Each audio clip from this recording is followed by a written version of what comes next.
والصلاة والسلام على سيد الأنبياء والمرسلين محمد وآله وأصحابه أجمعين ومن تبعهم بإحسان إلى يوم الدين وعلى كل من دعا بدعوته واستنى بسنته واهتدى بهديه إلى يوم الدين. أما بعد، فأعوذ بالله من الشيطان الرجيم. بسم الله الرحمن الرحيم. الحمد لله رب العالمين الرحمن الرحيم مالك يوم الدين. إياك نعبد وإياك نستعين. اهدنا الصراط المستقيم صراط الذين أنعمت عليهم غير المغضوب عليهم ولا الضالين. سبحان ربك رب العزة عما يصفون وسلام على المرسلين والحمد لله رب العالمين. اللهم أيدنا بتأييدك، اللهم أيدنا بتأييدك، اللهم أيدنا بتأييدك يا رب العالمين. محترم معزز پردہ نشین خواتین، محترم عزیزوں، بھائیوں، بزرگوں، اللہ جل شانہ کا احسان ہے، فضل ہے، کرم ہے. اس رب ذوالجلال نے ہم میں سے ہر ایک کو دروس رمضان کے لیے جمع فرمایا. رمضان المبارک کا پیغام حقیقتاً پورے الہی پیغام ہے. اللہ جل شانہ نے جس وقت میں اپنے بندوں کو پیغام دینے کا فیصلہ فرمایا، تمام کتابیں آسمانی جو بھی نازل ہوئی وہ سب کے لیے رمضان ہی کا انتخاب فرمایا. تورات کے لیے اللہ نے 6 تاریخ کا انتخاب کیا. رمضان المبارک کی 6 تاریخ یہ تورات کا پیغام اللہ نے عطا فرمایا. اور انجیل کے لیے اللہ نے 12 تاریخ کا منتخب فرمایا. اور زبور کے لیے 18 تاریخ کا. قرآن پاک کے لیے 21 رمضان المبارک کا. چنانچہ قرآن کا ذکر قرآن میں موجود ہے. اِنَّا أَنزَلْنَاهُ فِي لَيْلَةِ الْقَدْرِ وَمَا أَدْرَاكَ مَا لَيْلَةُ الْقَدْرِ لَيْلَةُ الْقَدْرِ خَيْرٌ مِّنْ أَلْفِ شَهْرٍ تَنَزَّلُ الْمَلَائِكَةُ وَالرُّوحُ فِيهَا بِإِذْنِ رَبِّهِمْ مِنْ كُلِّ أَمْرٍ سَلَامٌ هِيَ حَتَّى مَطْلَعِ الْفَجْرِ. اس سورہ میں اللہ نے صاف واضح فرما دیا کہ ہم نے لیلۃ القدر میں قرآن پاک کو نازل فرمایا. اور جس سال اللہ نے قرآن پاک کو نازل کیا اس دن، اس ماہ لیلۃ القدر 21ویں تاریخ تھی. چنانچہ اس پر اجماع ہے. 21ویں، 23ویں، 25ویں، 27ویں، 29ویں ان تاریخوں میں سے کوئی نہ کوئی تاریخ ضرور لیلۃ القدر ہوگی. اس لیے 21ویں تاریخ میں اللہ نے اس سال قرآن پاک نازل فرمایا. اکثروں نے 21ویں کو ترجیح دیتے ہیں، گویا وہ پہلی تاقرات ہے. اس تاقرات کو ترجیح حاصل ہے قرآن کے نزول کے اعتبار سے. علماء فرماتے ہیں اللہ کے نزول قرآن کی 2 ترتیب رہی ہے. ایک لوح محفوظ سے بیت المعمور پر، ایک بیت المعمور سے عالم دنیا پر. اللہ نے لوح محفوظ سے بیت المعمور پر قرآن کا جو نزول فرمایا اس کا نظام یہ تھا کہ دفعتاً بیک وقت اللہ نے بیت المعمور پر قرآن کو نازل کر دیا. جس کا تذکرہ لیلۃ القدر میں اللہ نے فرمایا ہے کہ لیلۃ القدر میں ہم نے قرآن کو نازل فرمایا۔ وَمَا نُنَزِّلُهُ إِلَّا بِقَدْرٍ مَعْلُومٍ، اللہ کا ایک نظام ہے، جو بھی نعمتیں اللہ کے پاس موجود ہیں اسے اللہ تھوڑی تھوڑی متعین مقدار جو بھی اللہ کے پاس متعین ہے اس مقدار پر نازل کرنے کا اللہ عادی ہے۔ چنانچہ اللہ نے تھوڑی تھوڑی نازل فرمایا اور اس میں قرآن پاک 23 سالہ زندگی میں نازل ہوا ہے۔ چنانچہ علماء فرماتے 21ویں رمضان کو اللہ نے ایک وقت ایک مشت اللہ نے نازل کر دیا، اور 21 سال میں اللہ نے دھیرے دھیرے آہستہ آہستہ نازل کیا۔ 2 سال ایام فطرت کا نکال دیجئے، اقرأ بسم ربک الذی خلق سے لے کر یا ایہا المدثر قم فانذر وربک فکبر وثیابک فطہر، اس آیت کے نزول کے درمیان مکمل 2-3 سال کا عرصہ گزر گیا۔ اگر آپ مکمل 2 سال کو نکال بھی دیں 21 سال مکمل ہو جاتے ہیں۔ تو اس اعتبار سے دیکھا جائے 21ویں تاریخ کو اللہ نے قرآن کو نازل کیا ہے، اور 21 سال میں اللہ نے قرآن کو دھیرے دھیرے نازل فرمایا۔ کبھی قرآن پاک کے نزول میں کبھی 1 آیت، 2 آیت، 3 آیت، 1 رکوع، 2 رکوع کا نظام حسب تقاضا ہوا کرتا تھا۔ اور اللہ جل شانہ نے سب سے پہلے مکمل قرآن جو نازل فرمایا، مکمل سورہ جو نازل فرمایا، وہ سورۃ الفاتحہ ہے۔ سورۃ الفاتحہ کے نزول کے اعتبار سے عدد یہ 5ویں عدد ہے، 5واں نمبر ہے، نزول کے اعتبار سے 5واں نمبر، لیکن پورے مکمل سورہ نازل ہونے کے اعتبار سے پہلا نمبر۔ اسی لیے علماء یوں فرماتے ہیں قرآن پاک کو حضرت نبی علیہ السلام نے الگ ذکر کیا اور سورہ فاتحہ کو الگ ذکر فرمایا۔ اوتیت 7 من المثانی والقرآن العظیم، حدیث پاک میں حضور نے ارشاد فرمایا مجھے اللہ نے 7 آیتیں عطا فرمائی جو دوہرا دوہرا کر پڑھی جانے والی آیتیں ہیں۔ مثانی کہتے ہیں جس کو پلٹا پلٹا کر دوہرا دوہرا کر بار بار پڑھا جائے اسے مثانی کہا جاتا ہے۔ چنانچہ 7 آیتیں جو سورہ فاتحہ کے ہیں، آپ دیکھ سکتے ہیں نفل کی ہر نماز میں سورہ فاتحہ، سنت کی ہر رکعت میں سورہ فاتحہ، فرض کی ہر رکعت میں سورہ فاتحہ۔ لا صلاۃ لمن لم یقرأ بفاتحۃ الکتاب، کوئی بھی رکعت اس وقت تک مکمل نہیں ہوگی اگر وہ تنہا پڑھ رہا ہے، خود سورہ فاتحہ پڑھے گا، امام کے پیچھے پڑھ رہا ہے، ان کے بدلے میں امام صاحب سورہ فاتحہ پڑھیں گے۔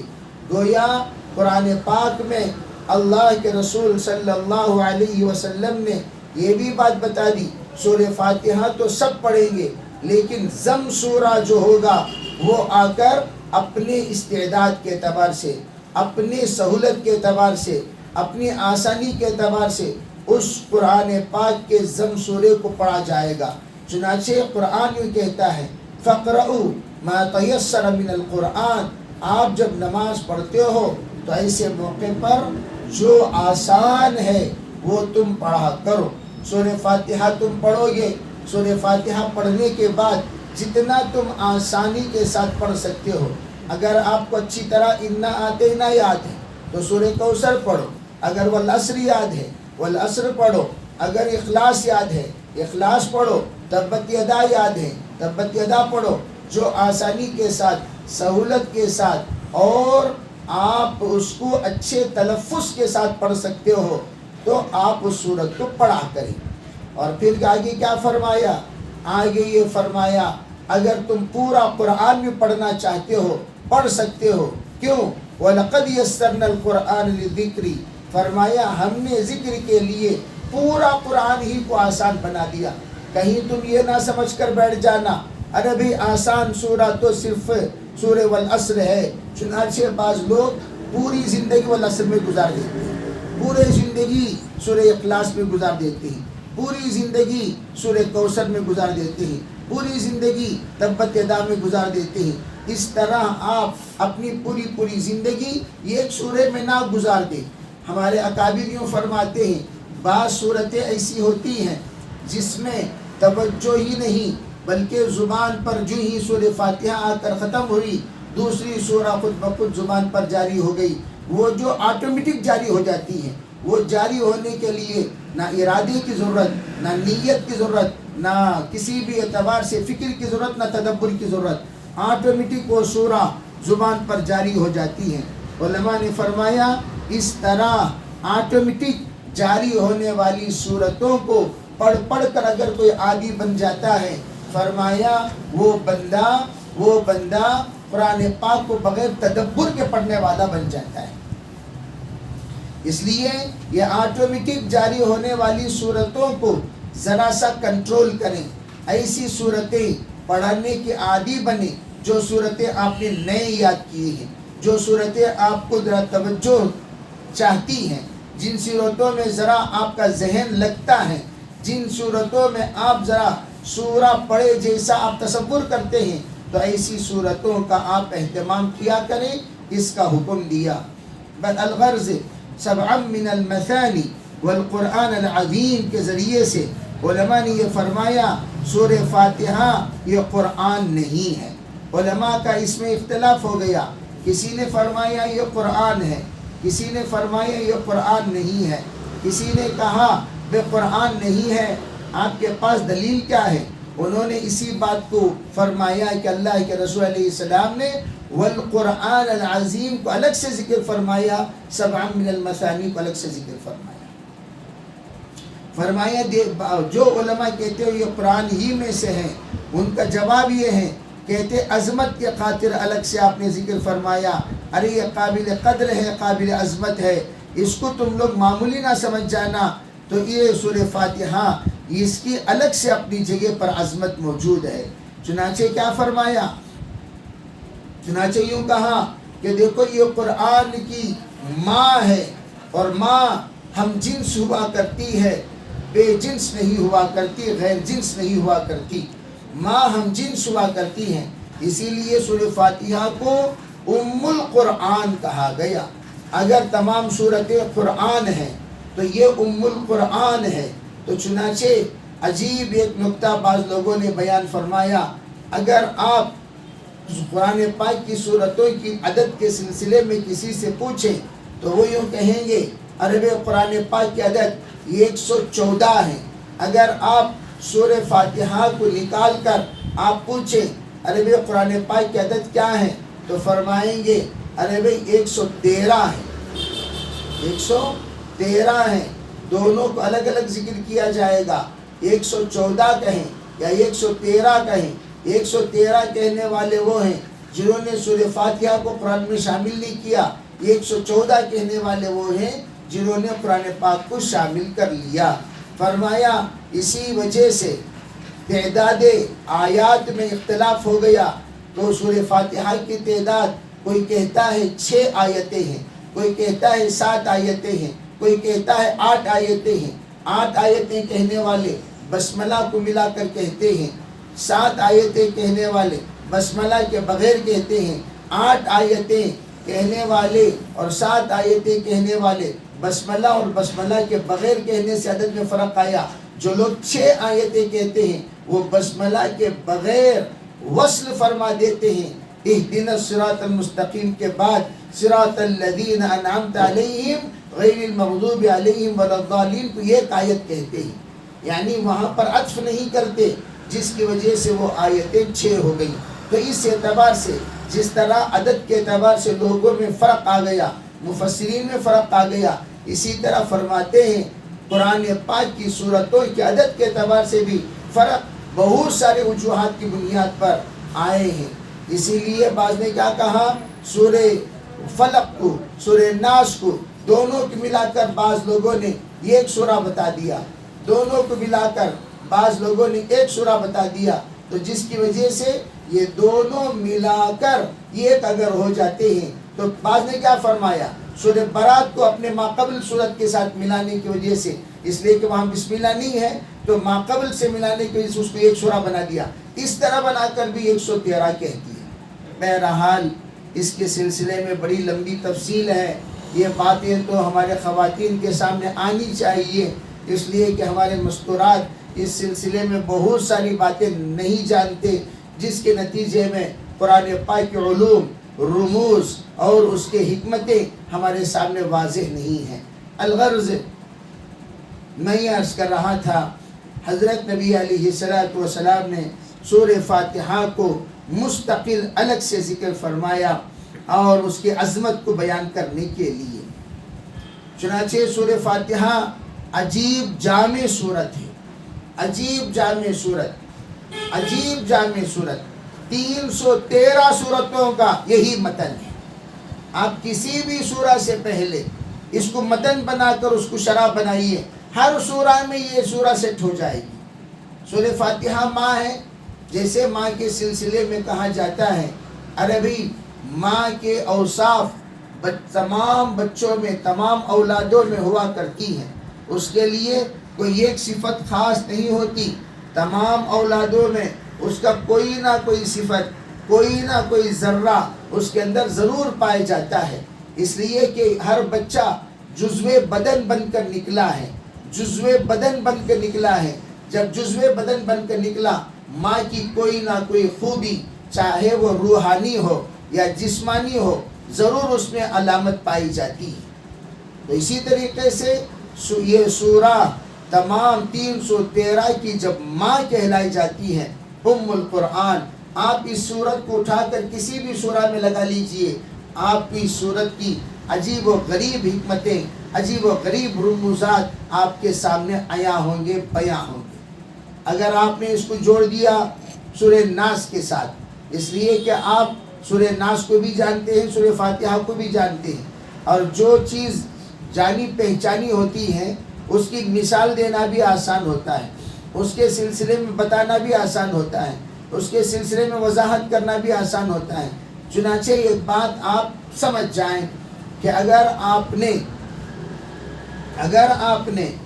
اگر سورہ ناس کے ساتھ اس کو جوڑ دیا، اب دیکھیے سورہ ناس کی پہلی آیت کیا ہے؟ قل اعوذ برب الناس۔ دوسری آیت کیا ہے؟ ملک الناس۔ تیسری آیت کیا ہے؟ الہ الناس۔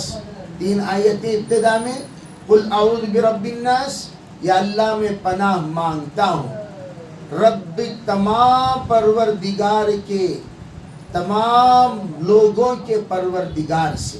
قل اعوذ برب الناس، تمام لوگوں کے پروردگار سے میں پناہ مانگتا ہوں۔ چنانچہ آپ پہلی آیت دیکھیے، الحمدللہ رب العالمین۔ عربی وہاں بھی رب ہے، یہاں بھی رب ہے، رب کے درمیان ایک تعلق ہو گیا کہ نہیں؟ اور جو رب ہوتا ہے وہ رحمان و رحیم ہوا کرتا ہے، اور جب رحمان و رحیم ہے تو اسی سے پناہ مانگتے ہیں۔ بے رحم سے پناہ مانگ کر کیا فائدہ؟ اگر کوئی دوڑتا ہوا ظالم کے پناہ میں تھوڑی آتا ہے، اگر کوئی پناہ مانگتا ہے تو رحیم کے پاس مانگتا ہے، رحمان کے پاس مانگتا ہے، کریم کے پاس مانگتا ہے، جواد کے پاس مانگتا ہے، سخی کے پاس مانگتا ہے، ہمدرد کے پاس مانگتا ہے، ہم نوا کے پاس مانگتا ہے۔ چنانچہ یہاں جو پناہ مانگنے کے لیے پہنچا تو کہاں پہنچا؟ برب الناس کے پاس پہنچا۔ تو وہ رب کون ہے؟ رحمان بھی ہے، رحیم بھی ہے، رحمان و رحیم، رحمان و رحیم کے پاس آ کر پہنچا ہے۔ چنانچہ کیا کہا جا رہا ہے؟ فرمایا یہاں دیکھیے آگے ملک الناس، آپ نے فرمایا اے اللہ، ہم آپ کے سامنے آپ کی وہ صفت خاصہ کو یاد دلا رہے ہیں جو آپ حشر کے میدان میں خصوصیت کے ساتھ اپنی ملکیت کا پورا حق ادا کریں گے۔ چنانچہ اس صفت خاصہ جو اللہ حشر کے میدان میں بندوں کے ساتھ پیش کرے گا، اس صفت خاصہ کو بھی یہاں ذکر فرمایا۔ وہاں کہہ رہے ہیں ملک الناس اور یہاں کہہ رہے ہیں مالک یوم الدین۔ چنانچہ اے اللہ، تو حشر کے میدان میں تو ہم پر رحم کرے گا ہی، تو تیری رحم کی ضرورت، تیرے کرم کی ضرورت، تیرے بہت بڑے احسان کی ضرورت یا اللہ دنیا میں بھی ہے۔ اے اللہ، تجھے ملک الناس ہونے کا واسطہ دیتے ہیں، ہمیں تو شیطان مردود سے، جنات سے، دیگر تمام شر سے تو پناہ دے دے، ملک الناس۔ پھر آگے کا جو جملہ ہے الہی الناس، اور الہ جو بھی ہوتا ہے اسی کی عبادت کی جاتی ہے۔ چنانچہ بندہ سورہ فاتحہ میں کہہ رہا ہے ایاک نعبد و ایاک نستعین، یا اللہ ہم تیری ہی عبادت کرتے ہیں اور تجھ ہی سے مدد طلب کرتے ہیں۔ جب ہم تیری ہی عبادت کرتے ہیں، کیوں کرتے ہو؟ اس لیے کہ آپ الہی الناس ہیں، آپ ہی سے ہم مدد طلب کرتے ہیں۔ کیوں کرتے ہو؟ اس لیے کہ آپ الہی الناس ہیں۔ اب سوال پیدا ہوا، اچھا بھائی کس چیز سے پناہ مانگ رہے ہو؟ فرمایا بھائی ہم جس سے بھی پناہ مانگ رہے ہیں وہ پناہ کے بعد ہم صحیح راستے کے بھی محتاج ہیں۔ پناہ مانگنے کے لیے لوگ کبھی پجاری کے پاس چلے جاتے ہیں، جیسے کہ اس وقت آپ کو ایک بڑا مجمع ملے گا جو غیروں کے پاس جا کر پناہ مانگتا ہے، مندروں میں جا کر پناہ مانگتا ہے، پادریوں کے پاس جا کر پناہ مانگتا ہے، سیاست دانوں کے پاس جا کر پناہ مانگتا ہے، کوئی مالداروں کے پاس جا کر پناہ مانگتا ہے، زندیق کے پاس جا کر پناہ مانگتا ہے، کبھی کبھار یہود و نصارہ کے پاس جا کر لوگ پناہ مانگنے لگتے ہیں۔ چنانچہ یہاں پر یوں کہا گیا اہدنا الصراط المستقیم، اب اے اللہ صحیح راستہ بتا۔ چنانچہ اللہ نے صحیح راستہ بتایا، تم پناہ مانگو، وَإِيَّاكَ نَسْتَعِينُ، مجھ ہی سے تم پناہ مانگ سکتے ہو، میرے علاوہ کسی اور سے تم پناہ نہیں مانگ سکتے۔ چنانچہ اللہ نے جب حکم دیا وَإِيَّاكَ نَسْتَعِينُ سے، چنانچہ ہم نے اللہ ہی سے پناہ مانگا، تو پناہ مانگنے کی فہرست ہم نے اللہ کے سامنے پیش کرنا شروع کیا۔ وہ کیا؟ صراط الذین انعمت علیہم کے ذریعے سے اللہ نے ہمیں عطا کیا، من شر الوسواس الخناس الذی یوسوس فی صدور الناس من الجنۃ والناس، ہم نے پناہ مانگی۔ یہ کیا چیز ہے؟ فرمایا صراط الذین انعمت علیہم ہے، جس پر اللہ نے خصوصی انعام کیا، وہ صرف اللہ سے پناہ مانگتے ہیں۔ اور پناہ کس کس سے مانگتے ہیں؟ وہ من شر الوسواس الخناس، تمام خناس کے وساوس سے پناہ مانگتے ہیں۔ یہ سب انعمت علیہم والوں کی خصوصی صفت ہے۔ انعمت علیہم، جن جن پر اللہ نے خصوصی انعام کیا، وہ سب شیطانی مردود سے پناہ مانگنے والے ہوتے ہیں۔ چنانچہ بندہ پناہ مانگ رہا ہے اور اللہ پناہ دے رہا ہے۔ اور پھر غیر المغضوب علیہم ولا الضالین، یہ کون ہے؟ من الجنۃ والناس، تمام جنات سے پناہ نہیں ہے، تمام لوگوں سے پناہ نہیں ہے۔ وہ لوگ جو لوگوں میں گمراہ ہو گئے، جو لوگوں میں مغضوب علیہم ہو گئے، ان سے میں پناہ مانگتا ہوں۔ مغضوب علیہم لوگوں سے، مغضوب علیہم جنات سے، ولا الضالین لوگوں سے، ظالم جنات سے، ظالم لوگ ظالم جنات سے پناہ مانگتے ہیں۔ چنانچہ یہ جو بات میں نے بتائی، یہ بات بڑی تفصیلی اور تحقیقی بات ہے۔ القرآن یفسر بعضہ بعضا، قرآن اپنے بعض کو بعض سے، بعض حصے کا خود شارح ہو جاتا ہے۔ سب سے اعلیٰ درجے کی تفسیر علماء نے جس کو طے فرمایا، متفقہ طور پر، جس میں کسی کا کوئی اختلاف نہیں ہے، جس کو عالم اسلام کا اجماع ہے، وہ اجماع القرآن یفسر بعضہ بعضا، قرآن تفسیر کرتا ہے اپنی تفسیر خود اپنی آیتوں ہی سے۔ چنانچہ یہ القرآن یفسر بعضہ بعضا کی ایک اعلیٰ درجے کی، بہترین، اعلیٰ ترین، افضل ترین، خوب ترین مثال ہے۔ بہرحال اس کو اللہ نے ذکر فرمایا۔ یہ ہمارے تفسیر کا پہلا حصہ ہے جو آپ حضرات کے سامنے ذکر فرمایا۔ میں نے بتایا 15 منٹ ہم تفسیر بیان کریں گے، 15 منٹ، اور 15 منٹ اخلاقیات پر بتائیں گے، اور 15 منٹ ہم مسائل پر بولیں گے۔ چنانچہ 15 منٹ اس وقت آپ حضرات کے سامنے، 15 سے کچھ زائد آپ کے سامنے قرآن پاک کے سلسلے میں جو بات بتائی گئی، اللہ تعالیٰ اپنے فضل سے قبول فرمائے۔ شاید آپ کو احساس ہوا ہوگا اس بات سے کہ آپ قرآن پاک کی ابتدائی آیتوں کے سلسلے میں جو اہم معلومات آپ روزانہ یہ سورہ پڑھتے ہیں، ہر مرتبہ پڑھتے ہیں. اب ذرا سی انسیت ہو گئی. ہم سورہ فاتحہ میں جب پڑھتے ہیں تو کیا پڑھتے ہیں، سورہ ناس میں جب پڑھتے ہیں تو کیا پڑھتے ہیں. یہ اللہ کی طرف سے ایک نعمتیں ہیں جو اللہ نے ہمیں عطا فرمائی، اس کے ہم لوگ قدردان بننے چاہیے. چنانچہ آپ حضرات کے سامنے دوسری بات جو اخلاقیات سے متعلق ہے وہ یہ ہے کہ آپ اس سلسلے میں اچھی طرح جانتے ہیں رمضان المبارک کا جو روزہ ہے، رمضان المبارک کا جو روزہ ہے، یہ روزہ اخلاق سدھارنے ہی کا مہینہ ہے اور اخلاق سدھارنے ہی کے لیے ہے. چنانچہ میں ہمیشہ کہا کرتا ہوں، دیکھیے 5 بنیاد ہے، 5 بنیاد ہیں تو 5 اس کی اصول اور فروع ہیں. جیسے 5 ایمانیات، عبادات، معاملہ، معاشرہ، اخلاق. ایمانیات کی بنیاد لا الہ الا اللہ ہے، کلمہ طیبہ. کلمہ طیبہ یہ ایمانیات کی بنیاد ہے، لا الہ الا اللہ. اب دوسری بات، عبادات کی بنیاد نماز، معاملات کی بنیاد زکوٰۃ، معاملات کی بنیاد زکوٰۃ، معاشرے کی بنیاد روزہ، اخلاقیات کی بنیاد حج. یہ 5 ہمارے شعبے اسلام ہیں، شعبہائے اسلام. اب 5 شعبہائے اسلام کے 5 اس کے بنیاد ہیں، 5 اس کے اصول ہیں. ایمانیات پر آپ بغیر کلمے کے عمل نہیں کر سکتے. آپ اگر ایمان لانا چاہتے ہیں، سب سے پہلی بنیاد لا الہ الا اللہ محمد الرسول اللہ ہے.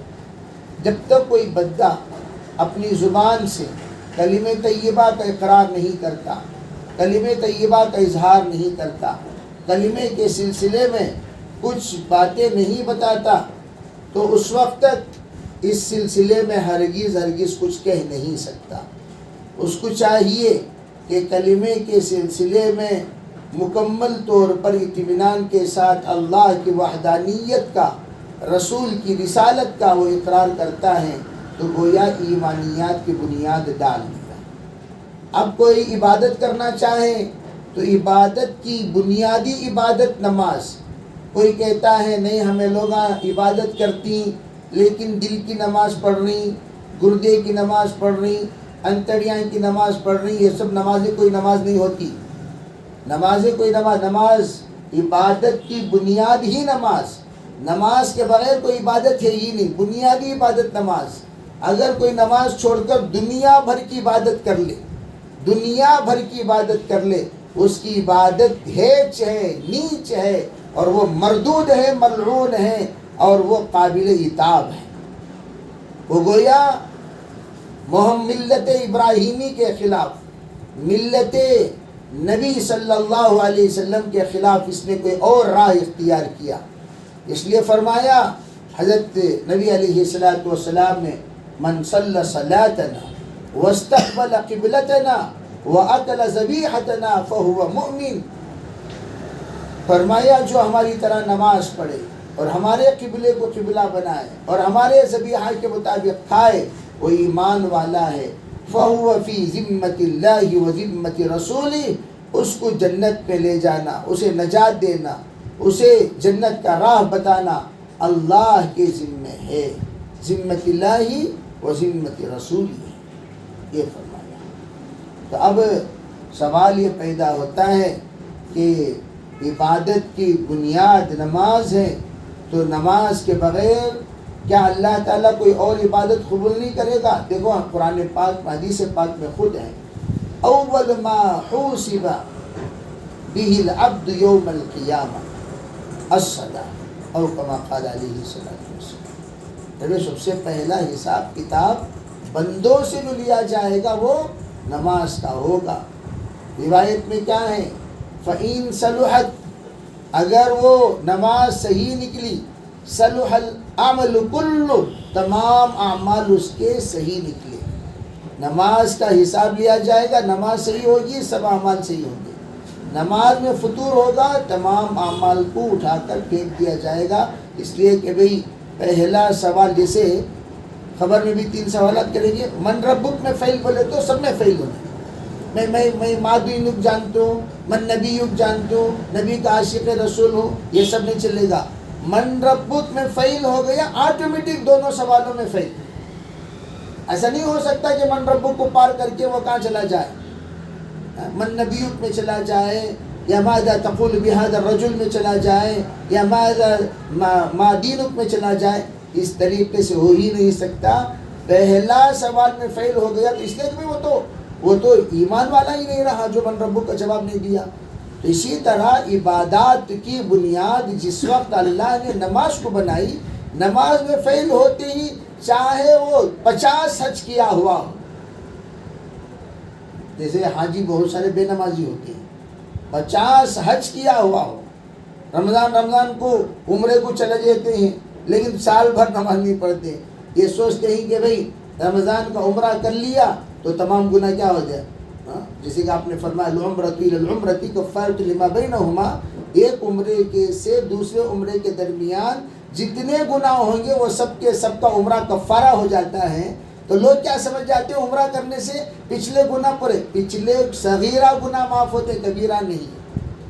پچھلے صغیرہ گناہ معاف ہوتے، کبیرہ نہیں. کبیرہ کے لیے جیسے نماز، ترک صلاۃ اتنا بڑا کبیرہ گناہ ہے، جب تک اللہ اسے صحت مند رکھے اس کی قضا کرنا واجب ہے، فرض ہے. اگر اللہ اس کی طبیعت کو ایسی حالت میں لے جا کر پہنچا دیا اب اس کا صحت یاب ہونا ممکن نہیں ہے، ایسے موقع پر ہر نماز کا فدیہ ادا کرنا چاہیے. ہر نماز کا فدیہ ادا کرنا چاہیے، تب جا کر اس کے نماز، اس کے ذمے کی نماز اس کے اوپر سے ٹلے. تو الغرض میں یہ کہا کہ بنیاد نماز ہے. پھر نمبر 2 معاشرے کی بنیاد، معاشرے کی بنیاد روزے کو قرار کیا گیا. اب دیکھیے ماشاءاللہ رمضان مبارک میں روزہ رکھنے کے بعد کتنا بندہ بدل جاتا ہے. اس کی نظریں، اس کے خیال، اس کے سوچ، اس کی فکر، اس کی باتیں، اس کے جذبات، اس کی خلوت، اس کی جلوت، اس کا شب، اس کا روز، اس کے لمحات سب بدل گئے. ایسا ہو جاتا ہے غیر رمضان میں یہ بلی بھی دودھ پیتی تھی کیا کا قصہ ہو جاتا ہے. ایسا معصوم چہرہ، ایسا معصوم ادائیں، ایسے معصوم حرکتیں، ایسی تابع داری. ایک صاحب ٹھہرے لگے، ایک صاحب ہے پورا رمضان اعتکاف میں بیٹھتے ہیں اور پورا رمضان قرآن پڑھیں گے، نماز پڑھیں گے. انہوں نے کیا سمجھا، جیسے میں نے عمرے کی مثال دی اسی طرح رمضان کے سلسلے میں حضور نے فرمایا رمضان الی رمضان کفارۃ لما بینہ. رمضان سے رمضان اپنے درمیانی تمام گناہوں کا کفارہ ہے. تو یہ کیا کرتے ہیں پورا رمضان. اور یہ گدھے نے فتویٰ دیا. کیا فتویٰ دیا؟ یہ فتویٰ دیا کہ جیسے نفل نماز رمضان المبارک کی ایک نفل نماز 70 نفل نمازوں کے برابر ہے، یعنی ایک فرض کے برابر. ایک فرض کے برابر جیسا کہا گیا تو اس نے کیا کہا کہ جیسے ایک فرض نماز 70 فرض نماز کے برابر ہیں. تو اس جناب نے کیا کہا، اگر کوئی یہ نیت کرتے ہوئے فرض پڑھے یا اللہ تو ایک فجر کو 70 فجر کے برابر بنایا، ایک فجر رمضان کے پہلے روزے کا فجر، 60 پر 9 فجر جو زندگی بھر میں نے قضا کیا اس کی ادا کر دے.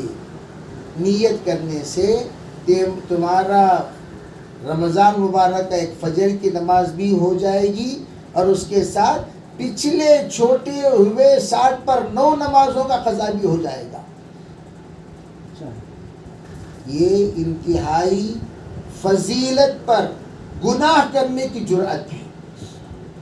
یہ فضیلت پر گناہ کرنے کی جرأت. اللہ نے فضیلت رمضان کی بیان فرمائی تو اس کا مطلب ہی نہیں غیر رمضان میں گناہ کرنے کی جرأت پیدا کرو. تو گویا گناہ کرنے کی جرأت پر فضیلت بیان کرنے کو کفر بیان کیا گیا. علماء کہتے ہیں اگر کوئی فضیلت کو اس نیت سے بیان کرے جس کے ذریعے سے گناہ کی سہولت حاصل کرے تو یہ گناہ ہے، عظیم ہے، اور یہ کفر ہے، انسان کو لے جا کر جریر بنا دے اور جرأت مند بنا دیتا ہے اپنے تمام مجرم جرم کرنے میں۔ اس لیے اس بات کا خاص طور پر خیال رکھے، ایسی ویسی فضیلت جیسا منہ میں آتا ہے ویسا بک دینا، یہ آ کر قطعاً منع فرمایا حضرت علماء کرام نے۔ ہر فضیلت کی بھی پیچھے بہت ساری حکمتیں ہیں، بہت سارے اس میں تفصیلات ہیں، تب جا کر وہ فضیلتیں قابل ہوا کرتی ہیں۔ تو یہ بات تو رہی بات اخلاقیات کے سلسلے میں۔ مسائل کے بارے میں آپ حضرات کے سامنے کچھ عرض کرنا ہے، وہ یہ کہ ایک خاتون نے چٹھی میں یہ بات بھیجی ہے، دیگر عرض کرتی ہوں کہ 4 سال ہو گیا مجھے پلنگ میں بیٹھ کر نماز ادا کر رہی ہوں۔ مسئلہ یہ ہے کہ مجھے کمر میں درد بے حساب ہے، جگہ ہی بالکل کم ہے، کمر بہت چھوٹا ہے، کمرہ بہت چھوٹا ہے، میں بہت دنوں سے بیٹھ کر نماز ادا کر رہی ہوں، پاؤں موڑ کر بھی بیٹھنا نہیں جاتا، تو سجدہ کیسا کرنا؟ عمر بھی زیادہ ہے۔ دیکھیے ایک قاعدے کلیہ سمجھ جائیں، فرض کے لیے کھڑنا فرض ہے، فرض کے لیے کھڑنا فرض ہے، واجب کا قیام واجب ہے، سنت کا قیام سنت ہے، نفل کا قیام نفل ہے۔ کیا مطلب؟ قیام جیسے نماز کا درجہ ہوتا ہے ویسے اس کے قیام کا درجہ معذورین کے لیے خاص طور پر۔ اب مثال طور پر معذورین میں اگر فرض نماز ادا کر رہے ہیں تو آپ کھڑ سکتے ہیں، اس لیے کہ آپ کھڑے ہو کر ہی تشریف لائے، رہتے ہوئے تشریف نہیں لائے، تو اس کا مطلب کیا ہوا؟ آپ کے اندر کھڑنے کی استعداد ہے، طاقت ہے۔ تو فرض نماز میں آپ کو جتنا کھڑ سکتے اتنی دیر کھڑنا چاہیے، قیام کریں۔ پھر اس کے بعد آپ رکوع بھی کر سکتی ہیں، تھوڑا سا آپ جھک سکتے ہیں، جیسے کہ بے رکوع کے معنی کیا؟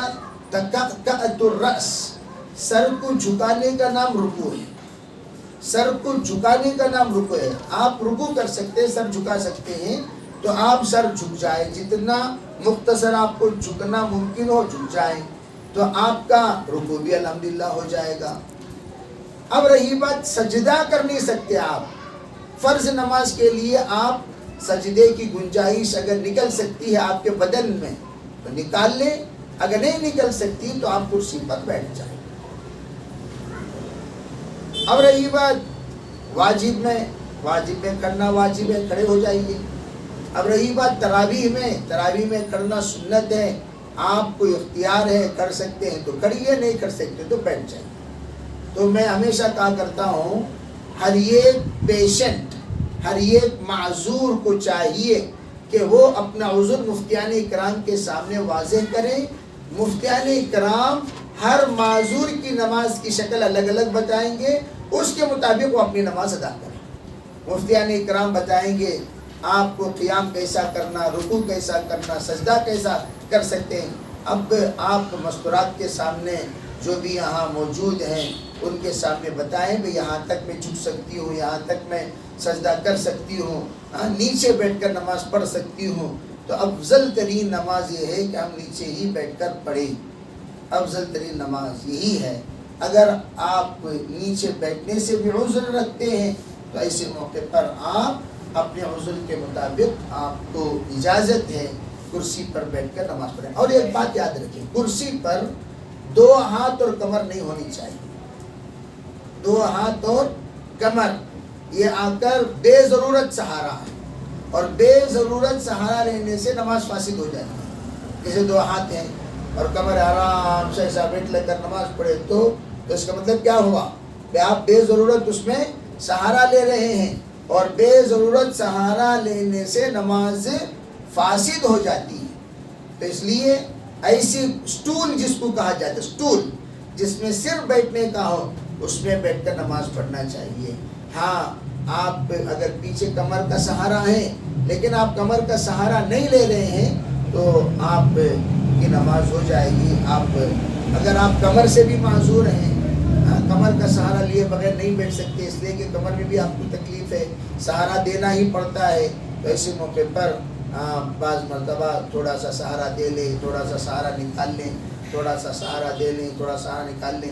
اتنا سہارا نہ دیں کہ نماز میں غفلت پیدا ہو جائے۔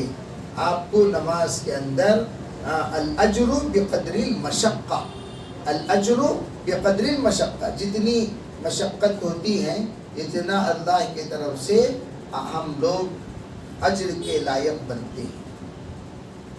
اس لیے میں یہ کہہ رہا ہوں رکوع سجدہ کیسے کرنا، وہاں جو مستورات ہیں ان کے سامنے آپ اگر رابطہ کریں گی تو وہ انشاءاللہ بتا دیا کریں گے۔ وضو آپ کھڑے ہو کر کر سکتے، کوئی حرج نہیں۔ وضو آپ اگر کرسی پر، کرسی اگر ہے پلاسٹک کی کرسیاں اس میں جا سکتی ہیں حمام میں، تو آپ حمام میں ڈال کر آپ اس وقت میں وضو بیٹھ کر کر سکتی ہیں، کوئی حرج نہیں، یا کھڑے ہو کر کرنا چاہتے بھی کر سکتے ہیں۔ اگر آپ کے اندر بھلاٹ ہے، فرض میں ذرا سا کسی کو آپ پاس کھڑا لیں، فرض میں، نفل میں 2 رکوع کر لیے تو اس میں اللہ کی طرف سے عفو درگزر کی امید کر لی سکتی ہے، کی جا سکتی ہے۔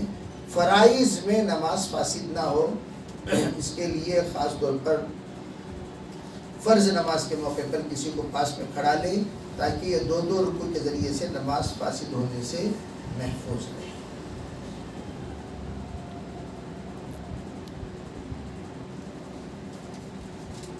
آمین آمین۔ کیا اپنے بھائی بہن کو زکوٰۃ دے سکتے ہیں؟ بھائی اگر بھائی بہن ہیں زکوٰۃ دینا چاہے تو دے سکتے، اس میں کوئی حرج نہیں ہے، زکوٰۃ دینے میں کوئی حرج نہیں۔ جیسے کہ میں نے اس سے پہلے ہی بتایا، شوہر کو بھی باقاعدہ بیوی زکوٰۃ دے سکتی ہے، بیوی کو شوہر زکوٰۃ نہیں دے سکتا، لیکن شوہر کو بیوی زکوٰۃ دے سکتی ہے۔ بھائی کو دیکھو ایک اصول یاد رکھ لو، اصول یاد رکھ لو، جس کے تحت جن کا جینا چلتا ہے، جس انسان کے تحت جن کا جینا چلتا ہے، وہ اپنے دستے ماتحت لوگوں کو زکوٰۃ نہیں دے سکتے۔ یہ ایک اصول ہے۔ جیسے شوہر کے تحت بیوی کا جینا چلتا ہے، اب شوہر بیوی کو زکوٰۃ کھلا رہا ہے، اپنی ہی زکوٰۃ، تو یہ مناسب نہیں۔ شوہر کے تحت بچوں کا جینا چلتا ہے باپ کے تحت، تو وہ اپنی زکوٰۃ اپنے فروع کو نہیں دے سکتا۔ اسی لیے فقہا نے ایک اصول بنا دیا، کوئی بھی شخص اپنے اصول اور فروع کو زکوٰۃ نہیں دے سکتا۔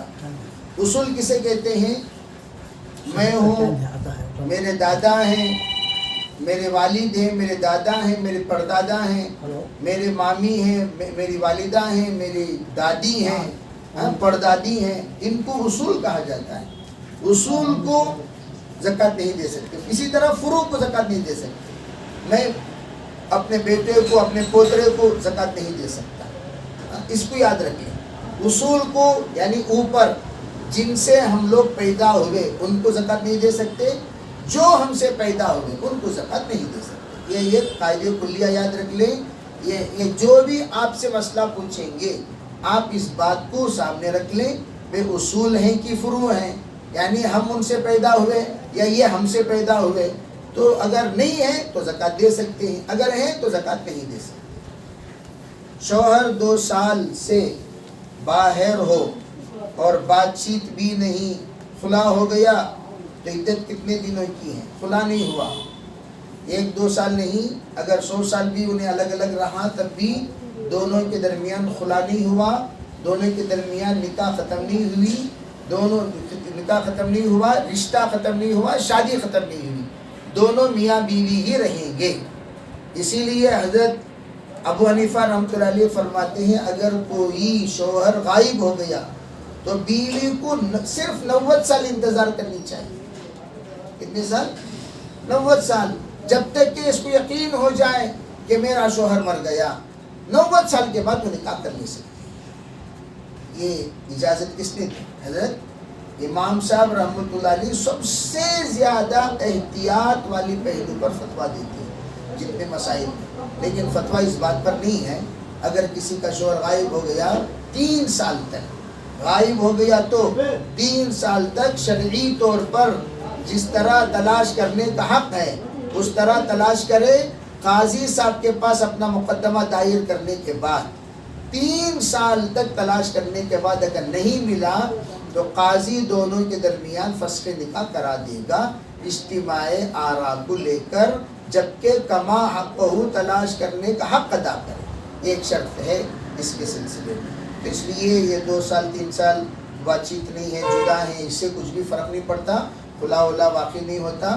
تا وقت کے دونوں کے درمیان نکاح شرعی طریقے سے ختم نہ کیا جائے. 15 سال سے شوہر باہر ہے، جانے سے پہلے ایک طلاق ہو گیا تو پھر بعد میں 15 سال بعد عورت نے خلا لے لیا تو اب کیا عدت میں بیٹھنا ہے؟ اگر وہ طلاق جب دے دیے اسی وقت جو ہی آپ کے 3 منسس گزرے تو آپ کی عدت ختم ہو گئی.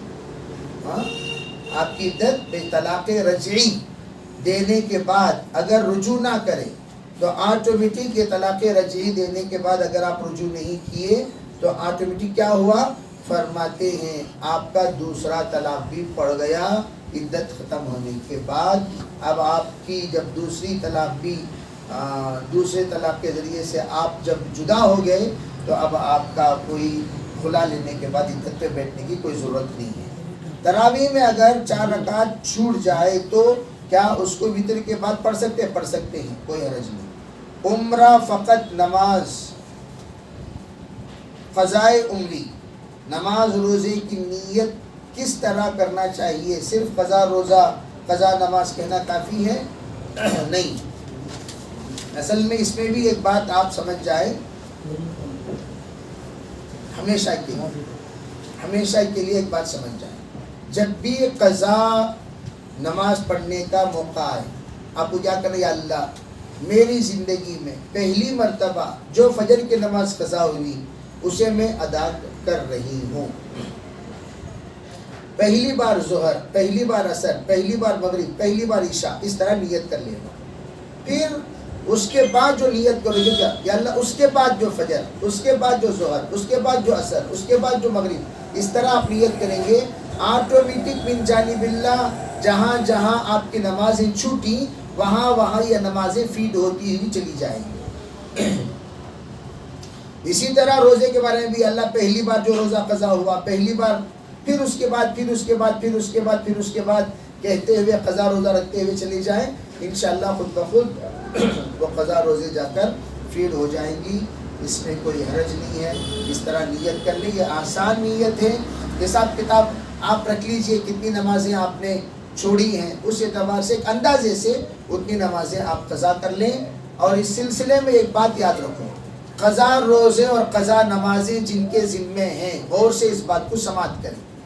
ان لوگوں کو نفل پڑھنے سے افضل قضا، نفل پڑھنے سے افضل قضا،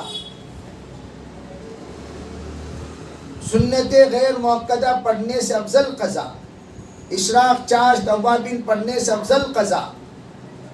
تہجد کی نماز البتہ 2-4 رکعت پڑھ لیں لیکن تہجد سے بھی افضل قضا ہی ہے.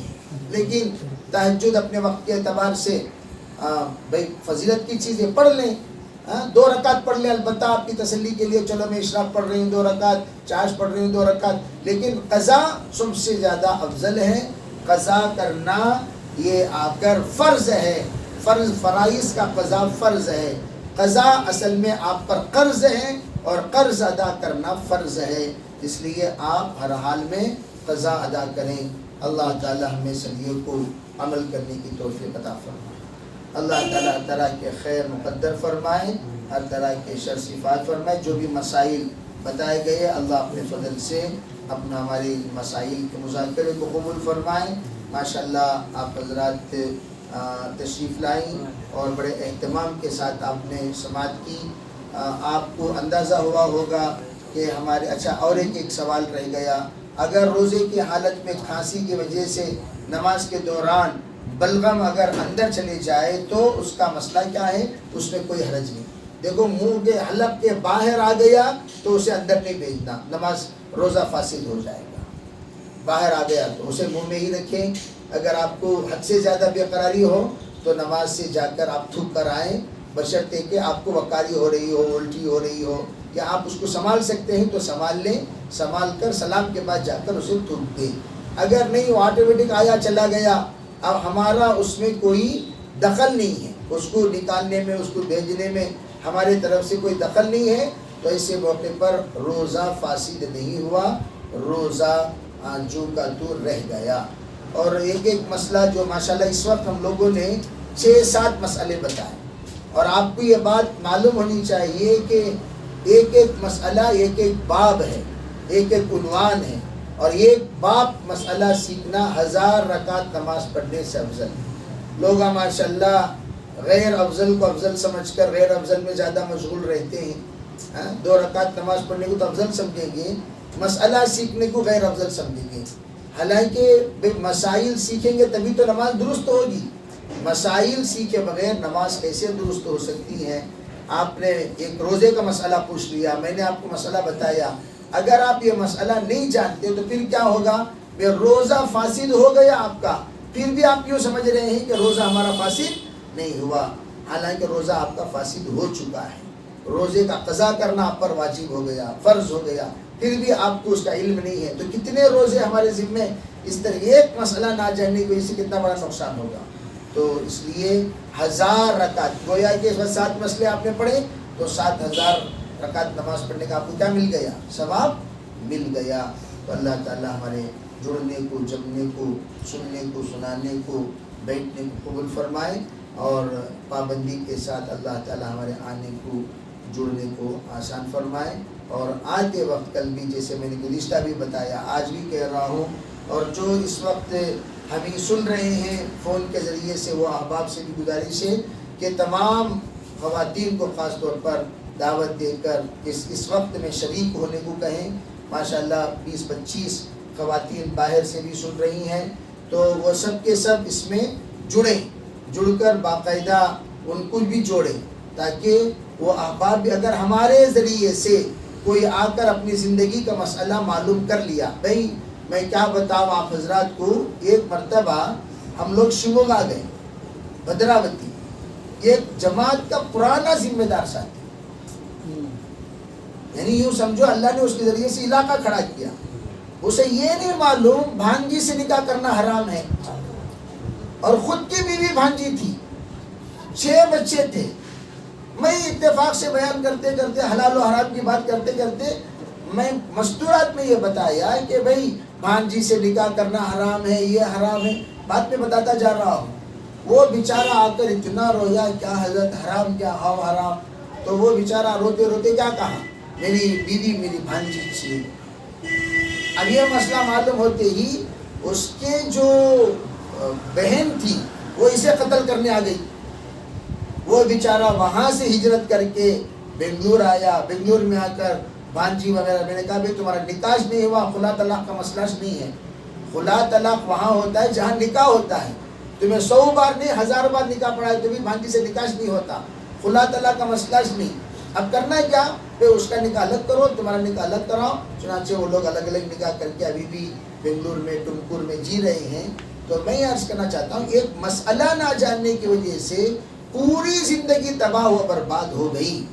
اب آپ اندازہ لگائیے مسائل کی کتنی بڑی اہمیت ہے. حالانکہ ماشاءاللہ 5-6 سال سے انہوں دین کے کام میں جڑے ہوئے ہیں، لیکن مسائل سے واقف نہ ہونے کا یہ بہت بڑا سنگین انہوں نے معاملہ کا سامنا کرنا پڑا. اللہ نے آسان پورے بھانجی سے مراد جب بھی مسئلہ کہا جاتا ہے، یاد رکھو، جب بھی مسئلہ بولتے ہیں سگی کچھ بولتے ہیں، روڈ میں آنے جانے والے بھانجی کو، اڑوس پڑوس بھانجی کو سب نہیں بولے. بھانجی بولے تو ہمیشہ جب بھی مسائل میں کہا جاتا ہے وہ سب کے سب سگی ہی ہوا کرتی ہیں. خلیری بھانجیاں، جب خلیری بہن سے نکاح کرنا درست ہے تو خلیری بھانجی سے نکاح کرنا کیوں درست نہیں ہے؟